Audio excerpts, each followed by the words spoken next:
चलिए तो वीडियो को स्टार्ट करते हैं। एक आदमी ने 30,000 उधार लिया, एक भाग 12% की दर पर साधारण ब्याज पर व दूसरा भाग 10% की दर पर साधारण ब्याज पर। अगर दूसरे वर्ष के अंत में उसने लोन चुकता करने के लिए 36,480 रुपये दिए तो 12% की दर पर लिया गया पैसा आपको ज्ञात करना है। ठीक है, चलिए। एक आदमी है 30,000 रुपये का उधार लिया है, एक लिया है कुछ पार्ट लिया होगा 12% के रेट पे और कुछ पार्ट लिया है 10% के रेट पे। लेकिन 2 वर्ष के बाद उसने क्या किया, लोन को चुकता करने के लिए कितना अमाउंट दिया, 36,480 रुपया दिया। तो आपसे पूछा जा रहा है कि 12% के रेट पे उसने कितना पैसा लिया था। चलिए 30,000 रुपया इसके पास है, उधार लिया था। और वो अमाउंट कितना देता है, 36,480 रुपया। 36,480 रुपया देता है। ठीक है, 2 साल के बाद। तो 30,000 का उधार लिया, 36,480 रुपया उसने 2 साल के बाद पेड किया। तो कहीं ना कहीं 6,480 रुपया का उसको क्या लगा, इंटरेस्ट लगा 2 साल में।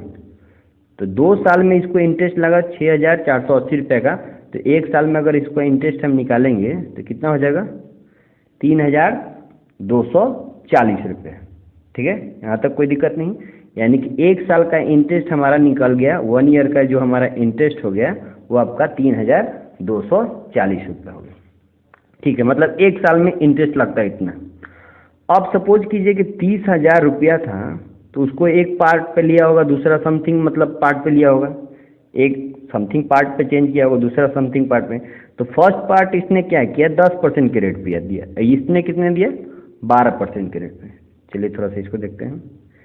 30,000 रुपया इंटरेस्ट लिया है, 30,000 रुपया लोन लिया है। समथिंग एक पार्ट होगा, समथिंग दूसरा पार्ट होगा।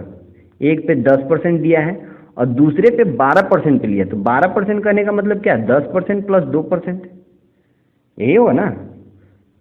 एक वैल्यू 10% होगा और अगला 2% होगा। ठीक है, और हमको पता है कि 1 ईयर का जो हमारा इंटरेस्ट आ रहा है वो आपका 3,240 रुपये का इंटरेस्ट है। तो आप बताइए, 1 साल का जो इंटरेस्ट उसको लगेगा तो जो फर्स्ट अमाउंट होगा उसका 10% लगेगा और सेकेंड अमाउंट का 12% लगेगा, यही लगेगा।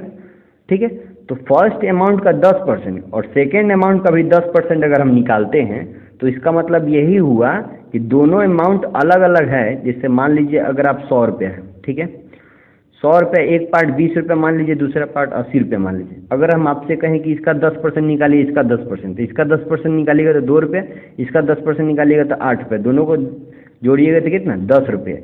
यानी कि अगर एक पार्ट में, 2 पार्ट में इसको चेंज करते हैं और दोनों का 10% निकालते हैं तो इसका मतलब यही हुआ कि जो 100 टोटल पार्ट है उसका आप 10% निकालेंगे, उसके इक्वल आएगा। तो ठीक है, तो 30,000 का एक पार्ट 10% और एक पार्ट 12% था। तो एक पार्ट हमने 10% निकाला और दूसरा 10 प्लस 2%। तो अगर दोनों का अगर हम 10% निकाल देंगे, यानी कि 30,000 का 10% निकालते हैं, ठीक है, तो ये आपका आ जाएगा 3,000।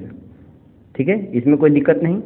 तो ये हमारा इंटरेस्ट 1 साल का कितना आया, 3,000। ठीक है, 1 साल का इंटरेस्ट हमारा 3,000 है। ऐसे टोटल अमाउंट कितना इंटरेस्ट आ रहा है, 3240। अगर इसमें से हम 3,000 माइनस कर देते हैं तो 240 रुपये का, यानी 240 का डिफरेंस आया। तो इसका मतलब ये 240 का डिफरेंस क्यों आया है, जो सेकेंड पार्ट का होगा वो 2% इसके बराबर होगा। सेकेंड पार्ट का जो 2% होगा वही 240 होगा, तभी तो आगे 3,240 का डिफरेंस टोटल इंटरेस्ट आया है। तो सेकेंड पार्ट जो होगा उसका 2% अगर 240 है तो 1% कितने के बराबर होगा, 240 इंटू 100/2, तो ये आ जाएगा 120। तो यानी कि 100% अगर हमारा निकल जाएगा, यानी 12,000। यानी कि सेकेंड पार्ट जो वैल्यू है कितने के इक्वल है, 12,000 के इक्वल है।